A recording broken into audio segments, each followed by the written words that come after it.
And you are a guardian angel and designer. What you talking about, man? You are from the Bronx, bro. You are not from Harlem. Why do you keep thinking that you are from Harlem, bro? You are not from Harlem. I did not grow up with you, man. I did not grow up with you. Contrary to what you believe, never needed nowhere to stay. You act like that couch. You was a fan. You begged us. You are a fan. Mace taught me how to rap, and Cam always made sure I was on every single album he had. He was like, boy, once you figure out how to rap the same way you act in these streets, it's gonna work for you. Just keep going. And that's all so I always gotta give credit to where credit is due. There would be no Jim Jones if it wasn't for them guys. You were fanned out and you begged to come to your house after you heard all these mixtapes. That's how you got in. You was so cool. And we was like, yo, Jomo's a nice guy. Mace like, yo, I think I'll teach him how to rap. Mace actually taught you how to rap. Literally. He taught you how to rap. What if Jim Jones ain't who he says he is? What if that whole I built this energy was just smoke, no fire behind it? The same guy yelling he made Cam and Jules might have just been the loudest voice in the room, not the one pulling the strings. Think about it. The one acting like a boss might have just been an extra on set, watching the real legends cook while he played cheerleader on the sidelines. And the wildest part, he's been running from the truth. Every power move he made was off the backs of the very dudes he now tries to shine past. I never needed nowhere to stay. You act like your couch. You was a fan. You begged us. You are a fan. Back when Dipset had the streets locked down and Diplomatic Immunity was more than a mixtape, it was a movement, a lifestyle. But what if all that hype was built on a weak foundation? What if the man screaming, I'm the one, was just lucky to be in the photo when history got made? Turns out, that clout he flipped into credit is starting to bounce. And now, that whole fantasy image, it's crashing down fast. The real architects of Dipset are waking up, and they're done staying quiet. They're ready to air out just how deep Jim Jones's game of lies really goes. This ain't about grind anymore. It's about how long he can fake the crown before the very ones who gave him a lane cut him off for good. What's the chances of you, Cam, and Mace getting back? I don't think it's really gonna happen. We two different type of people. Always have. Competitive nature always been first before friendship. Remember, Cam, my man. It's not. So it's not you. I took the position of my position. Cam is my partner. I'm not his artist. I was the CEO of Diplomats. I made Diplomats with him. I was with him for every bit of his journey. I held him down. I took that position of holding him down. I'm not his soldier. You heard? I'm his partner. But in the journey that we had to take, I had to do what was needed. Why I play my position. And that's why I'm able to be here and have a conversation with you, because I did what I was supposed to do. In hip hop, one rule stands above all. Respect is earned, not borrowed. You can't claim a block you never fought for. You can't remix your story just because the spotlight got too bright. And you definitely can't try to erase the ones who built your whole name from scratch. For over 20 years, Jim's been bending the street code like it was made of rubber. But now, the same hands that lifted him up are about to tear it all down. The audacity is crazy. This man really stood there and claimed he was CEO of the Diplomats, like he was the one running the moves, protecting Cam and Jules. That ain't boss energy. That's full-blown fantasy. What Jim's doing ain't just spinning tales, it's straight-up identity theft. And in Harlem, that kind of disrespect gets dealt with, fast. That kind of fake flexing, it's the type that can get real messy, real fast. And the wildest part, Jim says it so smooth, like he actually believes his own fantasy. You're not from none of that. So you can sit around and act like you've been around all this Harlem. You ever see somebody from Harlem try to act like they from Harlem so bad that you got to keep saying, I'm from Harlem? Harlem know who's from Harlem. You don't have to keep saying you from Harlem. But that's what happens when you repeat the same lie for years. You stop acting and start buying into your own hype. But here's the cold truth. If your whole image is built off borrowed shine, eventually the real ones you borrowed from, they show up at the door. And when they do, they're not knocking soft. Cameron and Maze didn't just check Jim. They torched his whole little daydream in one savage shot. Maze dropped it like a bomb. You are our fan ninja. You were fanned out and you begged to come to your house after you heard all these mixtapes. That's how you You was so cool. And we was like, yo, Jomo's a nice guy. Mace like, yo, I think I'll teach him how to rap. Mace actually taught you how to rap. Literally. He taught you how to rap. 4 words. That's all it took to crash 20 years of fronting. This ain't no beef over clout or wounded pride. This is about facts. The line between those who build the empire and those who just tag along for the ride. Cam didn't just speak. He made it crystal clear for the whole culture. Jim's been claiming the driver's seat for way too long. But truth is, he was never even steering. Say it. Matter of fact, preempt the clip. Mace helped me actually learn how to rap. Mace taught me how to rap. Mace actually showed me, he was the first person to show me how to rap. Mace actually sat me down and showed me the magic to rap. We taught you how to rap. How you ran the whole organization. How you made Diplomats. You ain't make none of this stuff. You was a fan. I put you down because you had a free crib and you was a nice guy. That's how you got down originally. Period. This is where Cameron cuts the deepest, straight to the core of Jim's whole game. When somebody ain't built nothing solid with their own hands, they start chasing validation like it's life support. It ain't about loyalty. It ain't about family. It's fear. Fear of being exposed for what they really are. And that's the unfiltered truth about Jim Jones. His whole image, stamped with someone else's street credit, that borrowed reputation was all he had. Mace taught me how to rap, and Cam always made sure I was on every single album he had. He was like, boy, once you figure out how to rap, the same way you act in these streets, it's gonna work for you. Just keep going. And that's all so I always gotta give credit to where credit is due. There would be no Jim Jones if it wasn't for them guys. And when the cracks started showing, instead of falling back, he doubled down on the lies, praying nobody checked the facts. But now, that bluff just got snatched right off the table for the world to see. This is the moment that peels the mask off for good. Jim wasn't no co-founder of Dipset. He didn't put Cam on. He didn't build anything from scratch. He didn't mastermind no empire. Nah, he just heard those mixtapes buzzing through Harlem and begged for a spot like a true fanboy. No boss moves, no big vision, just someone desperate to get in the room before the doors closed.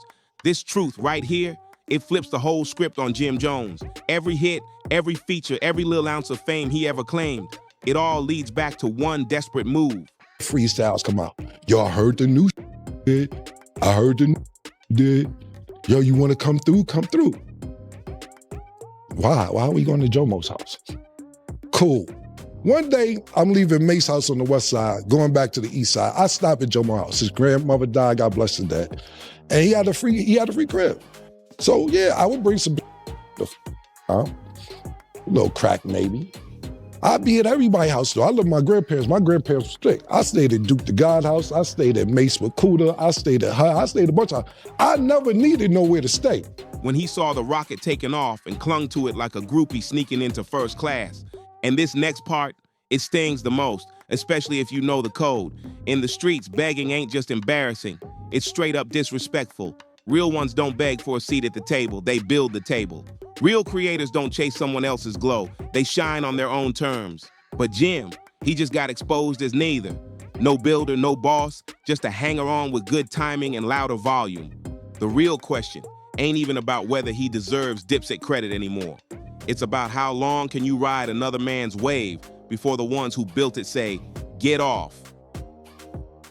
When I met Cam and Jim, they were super close. So I honestly don't really know Jim being from the Bronx and all that. You know what I'm saying? When I met them, they was in 5H, which is, you know what I'm saying, Jim's apartment, and that's, you know, like, I guess that time was after all the stuff Cam had said already with the Children of the Corn and Jim, you know, whatever he said, you know what I'm saying? So, like I said, when I got there, Cam and Jim was like this, super tight. Mace wasn't even in the picture. I don't know Mace like that. You know what I'm saying? Every time I seen Mace, it's been a mutual, you know what I'm saying, respect there. So, you know, that's what that's been as far as me and Mace. You know what I'm saying? As far as, yeah, when I met Cam and Jim, they were already Trump tight and locked in. You understand what I'm saying? The Diplomats was already a name they had. You know what I'm saying? I don't sit there and claim I made the dip, so that's not something I'm doing. You know what I'm saying? I made Dipset though, the two. Yeah, I did that. Out here, respect is the only currency that counts. And Jim, he just hit zero balance. When the same hands that lifted you up decide to tear it all down, that's not just a fall, that's a full-blown character demolition. You know what makes this downfall even colder? Jim been running with the same lies for so long, the proof against him is everywhere. And the wildest part, some of the strongest receipts came straight from his own mouth. Old interviews, mixtape shoutouts, throwback clips, they all tell a different story than the one he's trying to sell now. And real ones, they don't switch the script for clout. Real street legends stay solid. Their story don't change based on who's watching. They're not performing, they're just telling it how it happened, straight from experience. And I know because I seen it, I was there. I was at Jim album release party, and everybody was over there with Jim, and Cam was standing over here with like 3 or 4 people just looking on and couldn't believe that Jim is the guy. And that always stood with me. But these fake legends, they play chameleon. They rewrite history depending on the room they're in. And eventually, that patchwork story, it crumbles under heat. Jim's been remixing his own origin for 20 years, but the problem is, the internet don't forget, the clips don't lie. And now, his past is sprinting to catch up with him. There's no Dipset without Jim. Jim is the gangbanger of the crew. Cam is not a blood. I don't even know if Jewels was. I doubt Freaky was, right? But the set, it comes from the gang, right? All the gang all ran under Jim. Right. All of the muscle was Jim. That wasn't Cam. You know what I'm saying? Cam was like the Jay-Z. Cam was the artist. The Jay-Z, the mascot of it, if this is Rockefeller. Right. And then Jim was Kareem? Biggs? No, because Jim did more than what Biggs did. I wouldn't use the Rockefeller scenario. That's not a good thing. Jim and Cam were partners, so to speak, but Jim took the role of being the underboss, the muscle, to make sure that Cam could function and move around and not have a bad reputation or you be getting robbed and all this other stuff. So Jim put he stood front line for anything in regards to Cam, and then he put Dipset in front of Cam. And it's not just making them look silly, it's leaving permanent damage. No edits, no excuses, just exposure. When your own voice from back in the day comes back to expose today's lies, that ain't just messy, that's a career-ending blow. And Cameron, he's lining up the kill shot with sniper precision. This ain't no random jab. Cam's loading up with receipts and he's about to air everything out. He's not just throwing wild claims, he's bringing cold on-camera facts to the front line. And when somebody from the street says, "I got receipts," you already know it's about to get nasty and unforgiving. Just listen to Cam's tone, pure confidence. Why? Because he's sitting on the trump card. When you got a confession straight out of someone's own mouth, live on tape, you don't need to yell, you don't need to debate. You just hit play and let the truth burn everything down. Now let this hit for a second. The same Jim Jones who'd been screaming that he was the CEO, the backbone, the street muscle of Dipset, just admitted on camera that Mace was the one who taught him how to rap, not the other way around. Jim didn't make Maze. Maze made Jim, and that moment right there, that wasn't a slip-up. That was a straight-up confession that crushed every single lie he's been feeding the culture for years. Not in a disrespectful way, but he was under the wing. Jim was the muscle. You get what I'm saying? Right. And Jewels was under that wing too, of the muscle. You get what I mean? So with Jim, he's Cam's partner. But he's taking a step back to play the muscle. Right. Jewels was a worker. Right. A hiree, a little man. Right. You know what I'm saying? There's a difference between Jewels and Jim. You know what I'm saying? If it was beef, Jewel ain't gonna be front line. You know what I'm saying? You're gonna have to get through Jim, then Dipset to get to Cam, and then probably to get to Jewels. Right. You know what I'm saying? Jewels ain't standing in front of Jim, and Jewels ain't standing in front of Cam. This ain't just a contradiction, it's a full-blown self-destruction. Jim basically co-signed everything Cam and May's been saying, all with his own voice. That's the kind of street justice you don't bounce back from. Because when you hand your ops the weapon, they don't gotta do a thing. You pull the trigger on your own legacy, and it doesn't stop there. Jim's lies run way deeper than just Dipset leadership claims. He even tried to twist the foundation of his friendships, acting like the ones who put him on were somehow beneath him. Jim really had the nerve to paint Cam like some broke rapper sleeping on his couch, like he was out here saving Cameron. That's what happens when fame gets in your head. You start flipping the story to play the boss, the savior, the one holding everybody down. Classic move from someone desperate to feel like the main character in a story that was never theirs to begin with. But here's the problem. Wedge that became between Cam and Jim is Jim's success. When Jim started becoming successful as an artist, the animosity started building up in Cam. It wasn't supposed to go like that according to Cam's story. No. Cam always looked at him as being the star, Jim being capo. You know what I'm saying? Right. But it's kind of like Sammy the Bull becoming John Gotti. You know what I'm saying? Gotti's probably gonna feel a little way if Sammy becomes the main man. You know what I'm saying? And in that situation, that's what it is. Jim started to grow as an artist. And as he started to grow as an artist, he started moving from standing behind Cam to he started standing next to Cam. And then it got to a point where he stood in front of Cam. Mm-hmm. And Cam looking him over his shoulder like, what you doing? And then that built the animosity. And by the time Ballin hit, Cam had a gang of animosity and internal hatred. And I know because I seen it, I was there. I was at Jim album release party. You can't gaslight the ones who lived through it. When the real ones who were actually there hear the lies, those stories turn into ammo. And right now, Cam, Mace, and the whole original crew are fully locked and loaded. And the craziest part, Jim can't even clap back no more. How you gonna argue when it's your own voice airing you out? He said it clear as day. Mace taught him how to rap. That ain't just embarrassing, that's career shattering. You can't call yourself the architect when you publicly admitted that somebody else sketched the blueprint. The whole boss image, gone. But here's where things take a dark twist. While Jim's been out here slowly tearing down his own legacy, lie after lie, the real insiders, the ones who saw Dipset rise from the mud, they've been sitting back, watching it all unfold. Now, they're stepping up, ready to speak, ready to clear the smoke, and what they're revealing, it's about to shake up everything Jim's been trying to protect.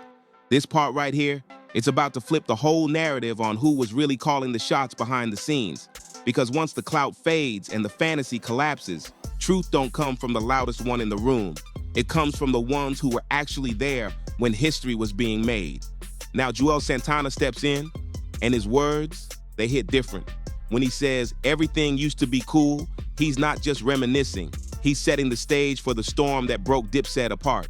Listen to Jules' tone, calm, smooth, surgical. That's how you know it's real. The real ones don't yell or throw glitter on the facts. They just drop them and let the truth do the damage for them. But just when you think this is a clean-cut case, boom, here comes the curveball from Choke No Joke.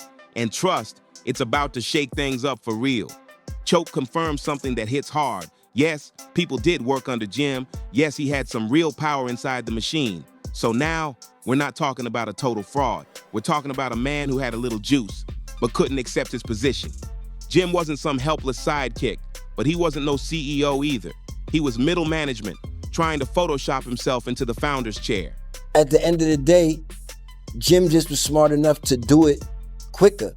You know, they say time heals all wounds, so people usually let years and years and years go by. Jim, you know what I mean? He saw his moment. He saw his moment, and he saw that 50 had a platform at the time that was, you know, bigger than ours. It was bigger than ours. So to perform a song which was the biggest song out right now in front of a crowd that we are not normally in front of, you understand what I'm saying? I don't think it was the worst thing. Like Jim knew that it wasn't no bloodshed, you know what I'm saying? And Jim was smart enough to know, I think, all right, this is not even that serious. Like at the time, I knew people in Queens, like, you know what I'm saying? Like, it was like the Cam, and you see, look at him and Cam right now, they're on the platform. So obviously the beef wasn't that serious. You understand what I'm saying? They just waited longer to settle their differences. Why is it cool to see Cam and 50 now, but it wasn't cool to see Jim and 50 then? You understand what I'm saying? That Jim and Cam is beefing now, right? So y'all say, okay, so why is 50 on? You understand what I'm saying?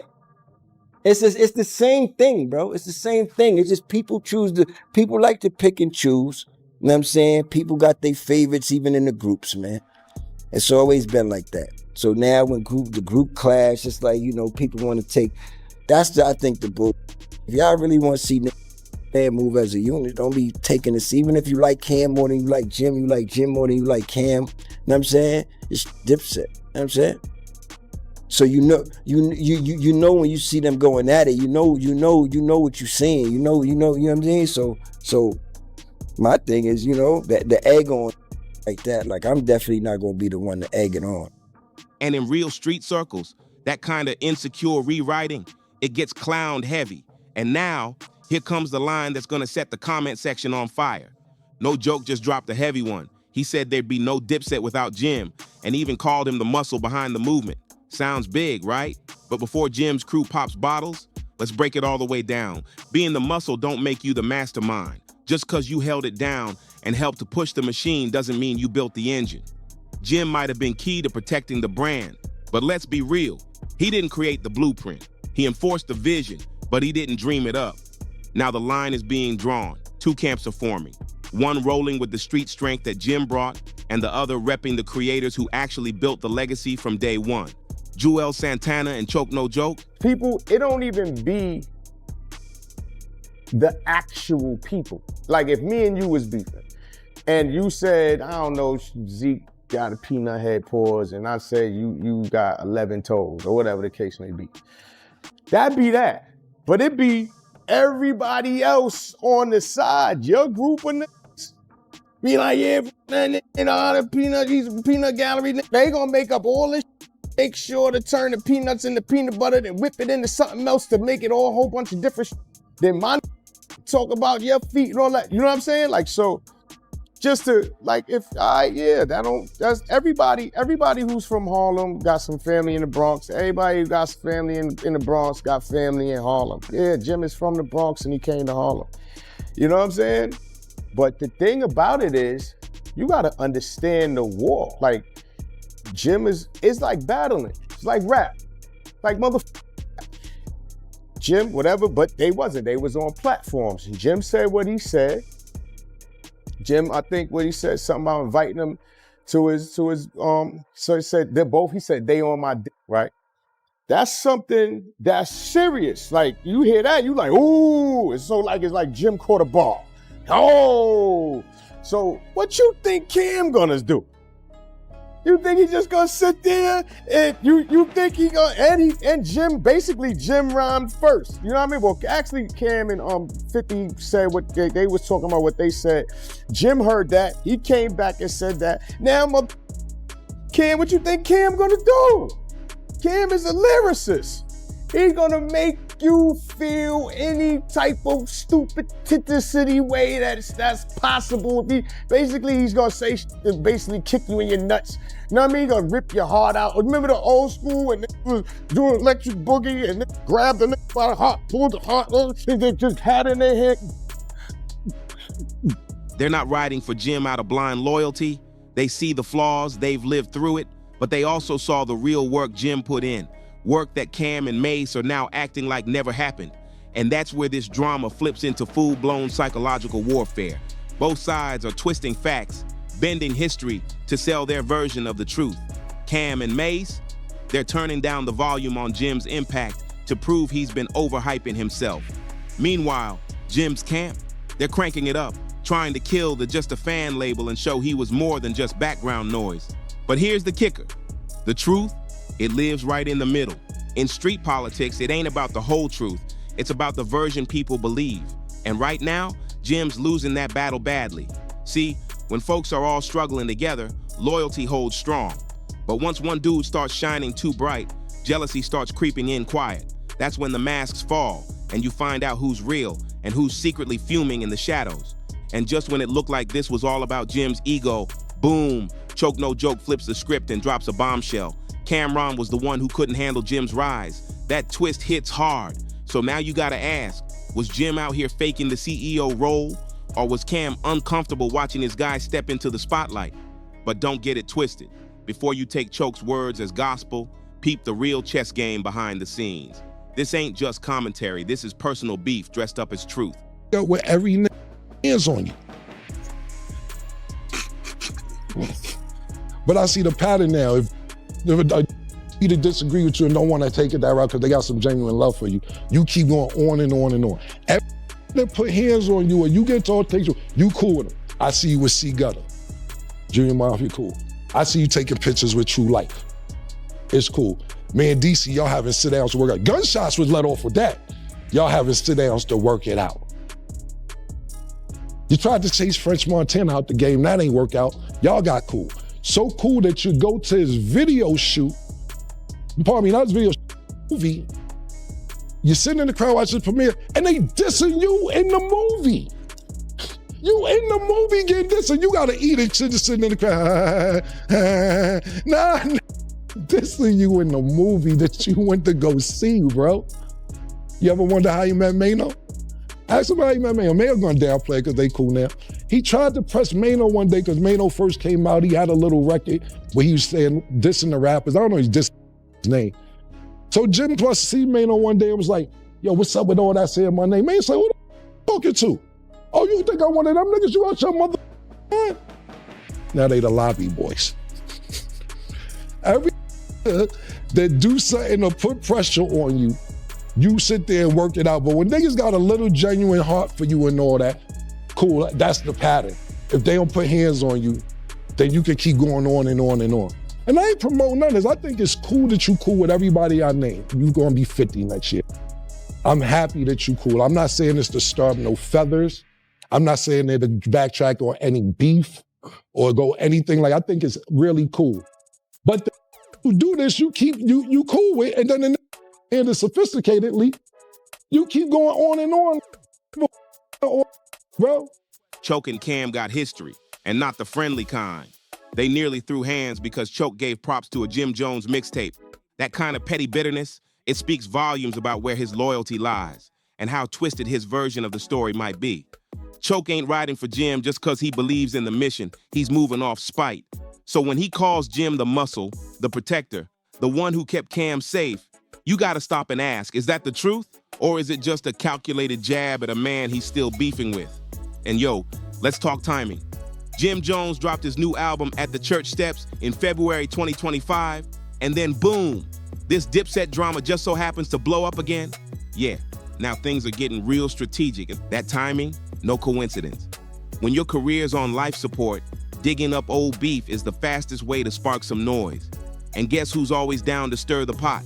Choke No Joke, the ultimate wingman for a clout mission wrapped in a personal grudge.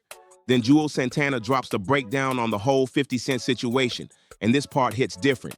Jim was so thirsty for solo shine, he broke the golden rule in the streets. Loyalty during war. While Dipset was locked in beef with 50, Jim jumped on stage with him like everything was sweet. That's not just a business move, that's betrayal. And betrayal fueled by jealousy and ambition, that cuts deeper than any diss track ever could. Jim couldn't take life in Cam's shadow anymore, so he flipped. And the choice he made, it didn't just break a bond, it shattered a brotherhood. Dipset wasn't just music, it was a movement. And Jim lit a match to it. Business out there, none of that type of shit. I'm not that type of here to talk down. I don't care. They know what I do. You heard? And they know what I've done. And they could dance around it all they get that joking, but they know upset is gonna be a real problem. And I can tell you about times that I did get upset. And I can tell you about times that they don't want me to talk about. You heard? The both of them. You dig? Like, they can't play with me too much. I give them the floor to do that because that serves me no purpose. I got too much shit to do. I'm trying to get to a real bag, a real different type of bag, and I'm trying to help out more than I took. That ain't how a real one moves. That's how a man eaten alive by envy acts. Let's be honest. Jim wasn't the loyal soldier who got backstabbed. He was the hype man who couldn't handle being second, so he tried to steal the spotlight, even if it meant burning down the legacy that gave him everything. And now, 20 years later, he's still bitter, still pressed. So what's he doing? Teaming up with anybody holding a grudge, building a crew out of resentment, trying to rewrite a past he still can't face. Even Freaky Zeke, the one who's been trying to play it neutral, is finally speaking up. The beef? It wasn't even that deep at first, but the second outside voices started poking the wound, the drama exploded into something way bigger than it ever needed to be. So let's ask the real question. Who's actually benefiting from keeping all this old pain alive? Simple. The one with nothing popping right now. The dude whose only relevance comes from digging up 20-year-old tension and squeezing it for attention. Want to know what happens when a man gets fully exposed as a fraud and runs out of comebacks? He hits the gutter playbook. Threats, sneak disses, intimidation, shady little stunts. That's all he's got left in the tank. And Jim Jones? He's about to show the world just how low he'll go once the lies stop working and that spotlight starts. Now watch Cameron go to work. Surgical precision. He ain't just calling Jim out. He's dismantling the entire street image brick by brick. This ain't just some old school beef. This is a full-blown character expose. Cam's laying it out clear. Jim got no code, no pride, no loyalty, just a thirst for clout no matter the cost. And this, it's brutal. It tears down Jim's whole Harlem muscle identity. The enforcer, the tough guy, the street-certified figure he's been pushing for years, gone, obliterated by one story. And Cam says he's got witnesses ready to back it all up. But the coldest part, Cam ain't even mad anymore. He's not even mad, he's bored. And in street culture, that's the ultimate disrespect. When someone don't even see you as a threat anymore, just background noise, that's checkmate. Cam's energy says it all. Jim ain't worth the headache. While Cam's out building empires, Jim's still stuck chasing a fantasy that never existed. So now that he's been fully exposed, what does Jim do? He dives straight into the gutter. With no truth left to stand on and no real facts to defend himself, he turns to intimidation. Jim starts talking slick about exposing Cam and Mace's secrets. But let's be real, he still hasn't denied a single word they've said about him, not one.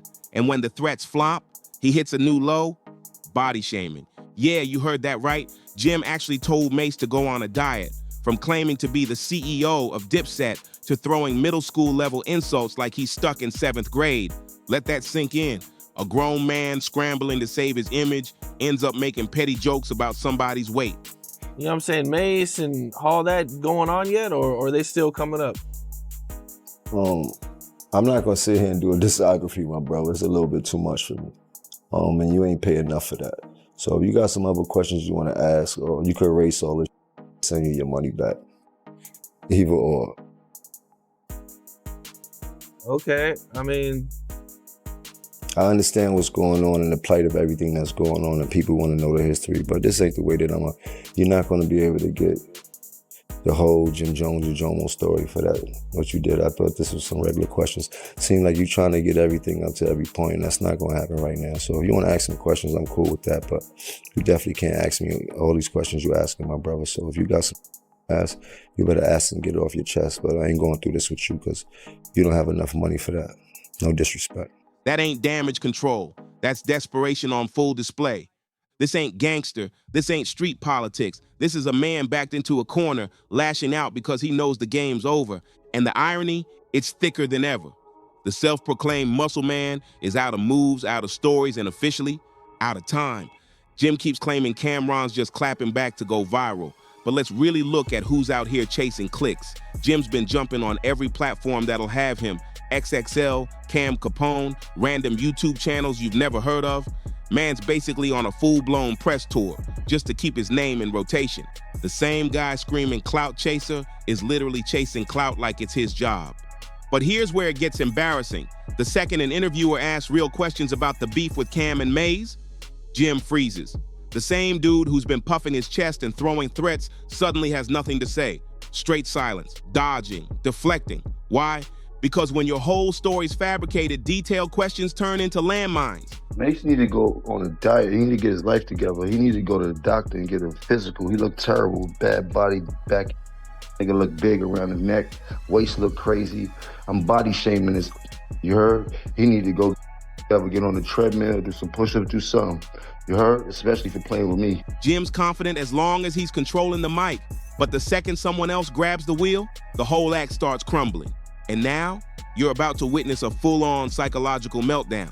This is what happens when someone's been living in a lie for so long. Reality itself starts to feel like the enemy. Then comes Cameron with the final strike, and it's deadly. This ain't just about personal drama anymore.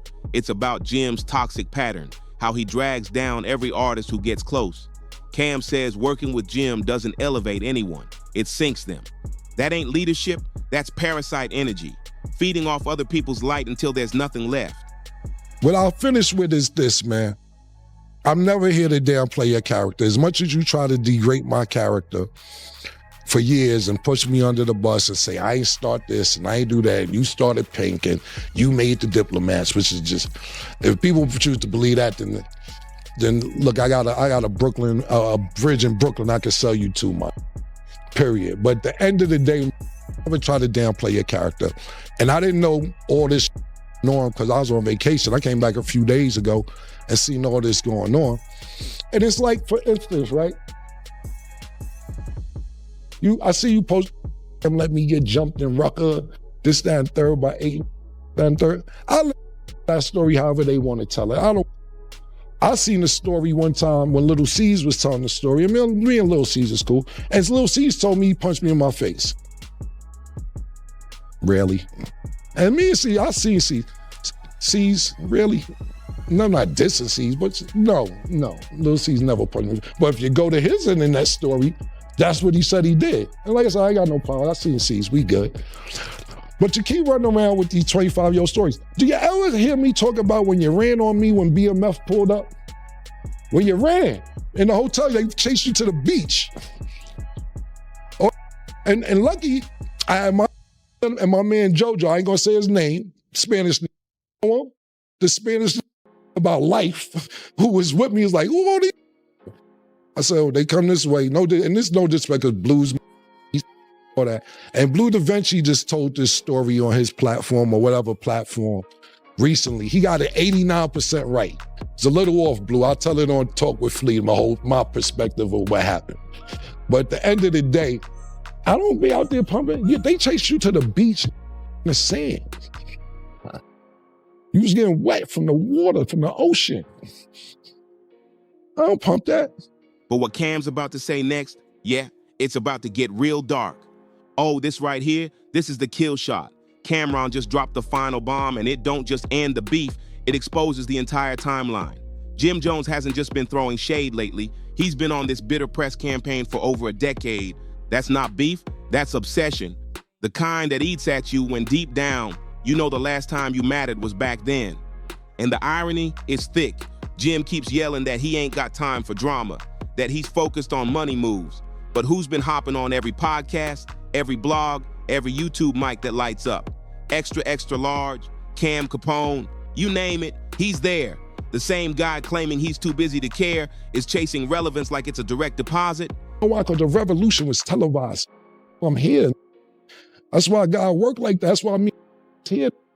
The revolution was televised. What you talking about? And I'll wrap it up real quick with this, because I'll be here for an hour. We got to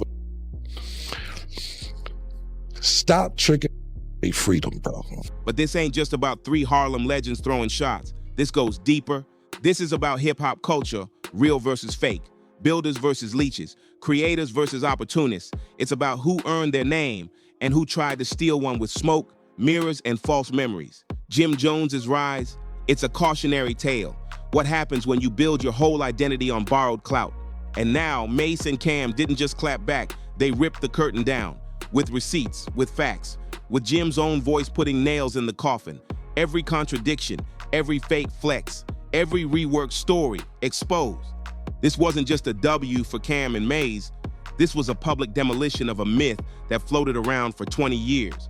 If you rocked with this video, make sure to like, subscribe, and drop a comment. Share it with the real ones who know the difference between loyalty and leeching. Catch you in the next one. Stay tapped in and keep it all the way real.